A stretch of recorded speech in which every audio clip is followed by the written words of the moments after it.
हाल ही में जो कर्णावती महानगर के अंदर 7 डे स्कूल के अंदर जो इंसिस बना, जिसके बारे में विश्व हिंदू परिषद का रोल कैसा रहा? देखो, विश्व हिंदू परिषद जिस दिन यह घटना घटित हुई उसी दिन से चिरंजीवी नयन की जो हत्या हुई, इस विषय में नयन के परिवार के साथ है और नयन को न्याय दिलाने के लिए विश्व हिंदू परिषद किसी भी हद तक जा सकती है। विश्व हिंदू परिषद ने उस समय न्याय दिलाने के लिए रोड पर उतरे थे हमारे बजरंगी। आज भी इसी विषय को लेकर डटकर खड़ी है। हमारी कुल मिलाकर जो मांगे हैं वो मांगे, यह खूनी विद्यालय है, इस विद्यालय का रजिस्ट्रेशन रद्द होना चाहिए। विद्यालय के संचालक को जेल के सलाखों के पीछे डालना चाहिए। जो भी विद्यार्थी वहां पढ़ रहे हैं उनके लिए सरकार अनुचित दूसरे विद्यालय में पढ़ने की सुव्यवस्था खड़ी करे। यही मांग को लेकर हम आज डटकर खड़े हैं। अब जो विद्यालय में ये इंसिस बना उसमें सारे पढ़ाई करने के लिए, और वो जो विद्यालय उसका अच्छा खासा नाम है कर्णावती महानगर में, फिर भी वहाँ पर ऐसी घटना घटी तो उसके पीछे सोच किसकी हो सकती है? देखो, यह केवल नयन की हत्या नहीं है। इसको केवल सामान्य हत्या के रूप में देखोगे तो आप केंद्र बिंदु तक नहीं पहुंच पाओगे। यह नयन की हत्या इस्लामिक जिहादियों के द्वारा की गई साजिश है। नयन काफिर क्यों लगा? यह मुसलमान और इस्लाम के द्वारा की गई साजिश है। और मुसलमानों को इसलिए यह काफिर लगा कि मदरसे में से जो इस्लाम की शिक्षा पद्धति के आधार पर कुरान और हदीस के माध्यम से जो उनके 4 साल के, 5 साल के, 8 साल के, 14, 15, 17 साल के बच्चों को जो शिक्षा दी जाती है, और इस्लाम की शिक्षा पद्धति के आधार पर यह नयन को मारने के लिए दौड़ा और नयन को मार दिया। इनके पीछे अगर कोई जिम्मेदार हो, इस्लाम की शिक्षा पद्धति जिम्मेदार है। इसलिए मैं कहता हूं, मैंने पहले भी कहा है, मदरसे पर ताले लगाओ, हदीस और कुरान पर प्रतिबंध लगाओ। अस्सलाम वालेकुम, मैं ज़ैनब शेख, कॉर्पोरेटर जुहापुरा मकदमपुरा वार्ड से। आज हम लोग पुलिस कमिश्नर ऑफ अहमदाबाद के पास रूबरू हाजिर हुए हैं यह बात को लेकर कि जो 7 डे स्कूल के अंदर नयन मासूम बच्चा था और उसकी हत्या कर दी गई है, और उस हत्या का लिए हम सबको खेद है। पूरा मुस्लिम समाज, पूरा भारत उसके साथ है, और उसके अंदर जिसने भी ये किया है उसको सख्त से सख्त सजा मिलनी चाहिए।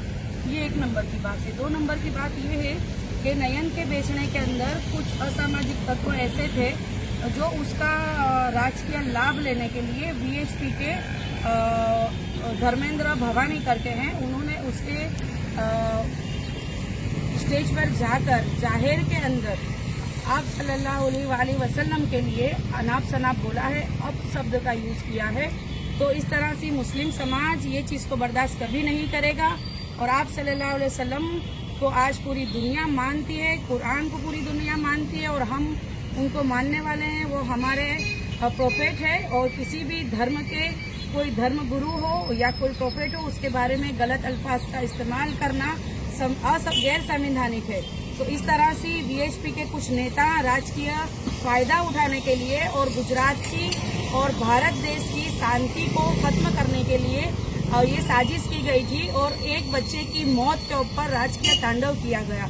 इस तरह से वीएचपी है, बजरंग दल है, जो कोई भी लोग हैं जो अपने फायदे के लिए मैदान में आते हैं और मासूम बच्चा की हत्या के ऊपर अपनी राजनीति करते हैं। और हमारे गुजरात का जो माहौल है बिल्कुल शांत है। यहाँ पे हिंदू मुसलमान सब मिल के रहते हैं, शांति से रहते हैं, अभी माहौल कोई खराब नहीं है।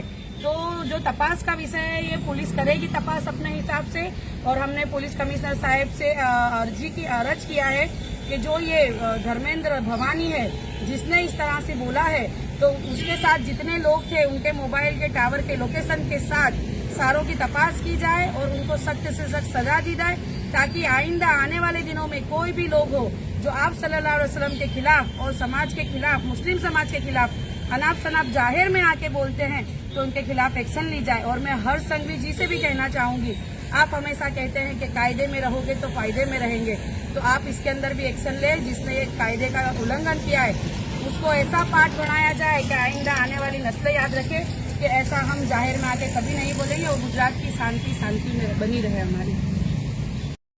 मेरा नाम है सैयद अजीजुर रहमान और मैं एमआई पार्टी से गुजरात संगठन मंत्री। जी, आज जो ये लोग जो देख रहे हैं, हमारे जो कार्यकर्ता है, हमारे दोस्त यार जो आज यहाँ पर आए हैं, तो 24 कलाक में जो एक वीडियो वायरल हो रही है, जो हमारे नबी के स्थान में जिसने गुस्ताखी करी थी, धर्मेंद्र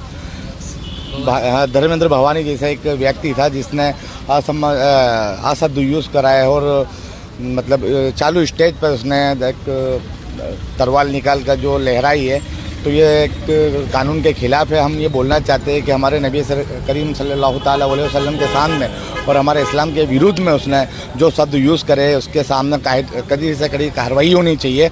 और आज हमारी पूरी टीम दाइमरा पुलिस स्टेशन में अर्जी देने आई थी कि भाई जो सामने जो धर्मेंद्र भवानी है उसके व्यक्ति के खिलाफ जो हमने FIR की मांगनी करी है, तो यहाँ पे जो चार्ज में जो अभी नवे पटेल साहब हमारे जो आज चार्ज लिए दाइमरा विस्तार के जो PI साहब है, उन्होंने हमें आश्वासन दिया कि इस पे कड़ी से कड़ी कार्रवाई करेंगे और उसके ऊपर FIR की जाएगी।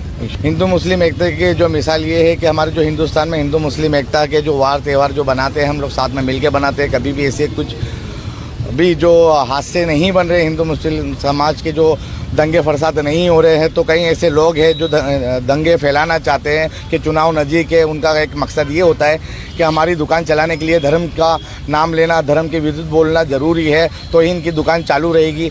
तो मैं ऐसे लोगों को आप बता देना चाहता हूँ कि गुजरात की और हिंदुस्तान की पब्लिक जागरूक हो सकी है। आपकी तमाम जो भी राजनीति है वो बंद की जाए। अब हिंदुस्तान की जनता और गुजरात की जनता आपके चंगुल में नहीं फंसने वाली है। तो आप जो भी बोलो सोच समझ के बोलो, क्योंकि आप जो भी हिंदुस्तान की जनता है वो जागरूक हो चुकी है और आपकी दुकान अब ज़्यादा दिन तक चलने वाली नहीं है, वो बंद होने वाली है। इस मामले में अगर लीगल एक्शन नहीं लिया तो आपकी आगे अगर इस मामले में लीगल एक्शन नहीं लिया तो हम कमिश्नर ऑफिस गांधीनगर का घेराव करेंगे और वहाँ पे मांगनी करेंगे कि इस धर्मेंद्र भवानी को कड़ी से कड़ी कार्रवाई में उसको FIR की जाए और उसको अंदर की जाए। जिस तरह कोई भी धर्म के बारे में विरुद्ध में बोलता है आम इंसान, तो उस पर कड़ी से कड़ी कार्रवाई की जाती है। तो ये कोई दूध का धुला नहीं है और कोई ऊपर से नहीं आया है। इसके ऊपर भी वही एक्शन लिया जाएगा जो हिंदुस्तान लोग के हिसाब से लिया जाता है। जो दूसरे लोगों पे FIR की जाती है उस पर भी ये FIR होनी चाहिए, ये हमारी मांग है। अगर इस पर FIR नहीं हुई तो मैं कमिश्नर ऑफिस में भी जाके धरना दूंगा और गांधीनगर में जाके धरना। जी, जैसे नयन की जो 7 डेज स्कूल में जो हादसा हुआ है नयन के साथ, हम उसके लिए दुख प्रसाद करते हैं और तमाम हमारे मुस्लिम समाज के लोग उसके लिए शोक बनाते हैं कि जो नयन के साथ हुआ है वो चीज़ें नहीं होनी चाहिए।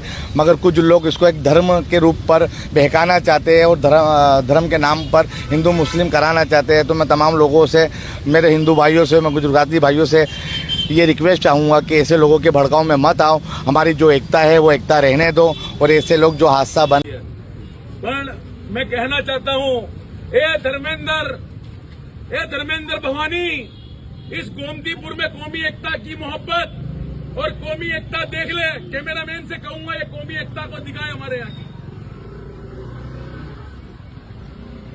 ये धर्मेंद्र भवानी जो हमारे पैगंबर साहब के खिलाफ में हेड स्पीच दे रहा है, ये हमारे देश में नफरत डालने आया हुआ धर्मेंद्र भवानी है ये। तो मैं पुलिस प्रशासन और नयन के जो 7 डे स्कूल का जो बना हुआ था, जो नयन की हत्या की थी, बड़ी इसकी कड़ी निंदा हमने करते हैं और पूरी मुस्लिम समाज भी इसकी कड़ी से कड़ी निंदा करती है। और जो हत्यारा है उसको कड़ी से कड़ी सजा हो, ऐसी मुस्लिम समाज मांग भी करती है। और DG साहब से भी कहना चाहूंगा कि हेड स्पीच के ऊपर हमारे देश में कोई भी हेड स्पीच देता है तो उसके खिलाफ तुरंत पुलिस FIR करती है। ये धर्मेंद्र भवानी के ऊपर 5 से 6 दिन होने आए, अभी तक इसके ऊपर FIR क्यों नहीं हुई है? तो मैं तमाम लोगों को कहना चाहता हूं, अगर हमारे नबी की गुस्ताखी कोई भी करेगा, अगर FIR नहीं होती है, चंद दिनों के अंदर अगर FIR नहीं हुई, तो मैं शुरुआत करूंगा गोमतीपुर बंद के ऐलान से, मेरे विस्तार से। और इसकी मांग मांगने के लिए धरना प्रदर्शन भी देना होगा तो देंगे, या भूख हड़ताल पर बैठना होगा तो बैठकर हमारा हक, हमारा इंसाफ, हमारी जीत तभी होगी। क्योंकि ये भारत देश एक मोहब्बत का देश है। ये भारत देश एक हिंदू, मुस्लिम, सिख, ईसाइयों का देश है। ये तुम्हारे बाप का देश नहीं है। ये तुम्हारी नफरत यहाँ चलने वाली नहीं है। मैं तमाम लोगों से आजीजाना गुजारिश करता हूँ कि इस धर्मेंद्र भवानी के खिलाफ हर मोहल्ले, हर पुलिस स्टेशन, हर गली, जहाँ जहाँ जिसके भी पास वक्त हो, इसके खिलाफ एफआईआर दर्ज करने के लिए निकले, ऐसी मेरी मांग है। और तमाम लोगों से कहना चाहता हूँ, हमारी ये लड़ाई इंसाफ की है। हमको शांति से लड़नी चाहिए। जहाँ भी जो संविधान इजाजत देता है हमको विरोध करने का, ऐसा विरोध हमें करना चाहिए। संविधान के दायरे में हमें रहना चाहिए। जो संविधान बना है, ये भारत में बाबा साहब का जो संविधान है, ये बहुत बहुत कौमी एकता का संविधान है। इस संविधान को हमको मानना है। ये संविधान को हमेशा हमको मान के चलना है। संविधान के खिलाफ हम कभी आवाज नहीं उठाते।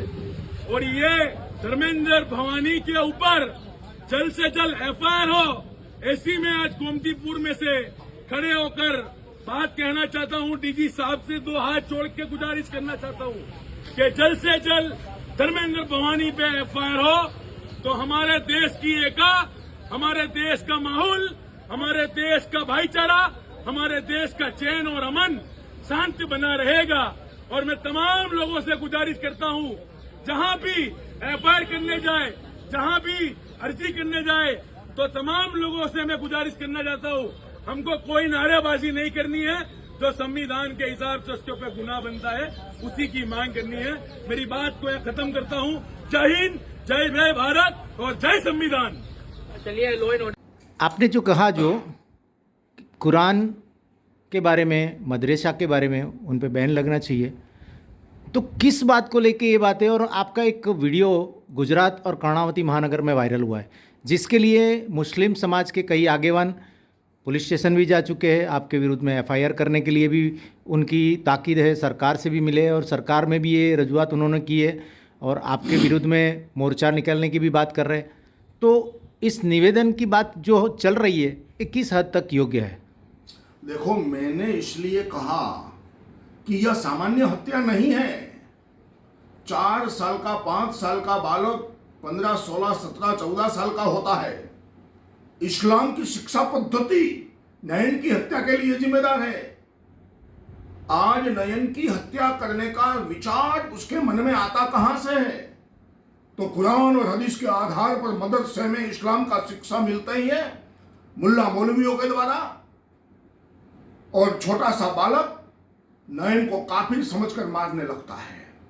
मैंने दूसरी बात कही कि इस्लाम के स्थापक मोहम्मद ने दुनिया के साथ फ्रॉड किया है, मानवता के साथ फ्रॉड किया है। ये मैं नहीं कह रहा हूं, उन्हीं के ही शास्त्र में से मैं कह रहा हूं। कुरान और हदीस में जो लिखा है वो मैं बात कर रहा हूं।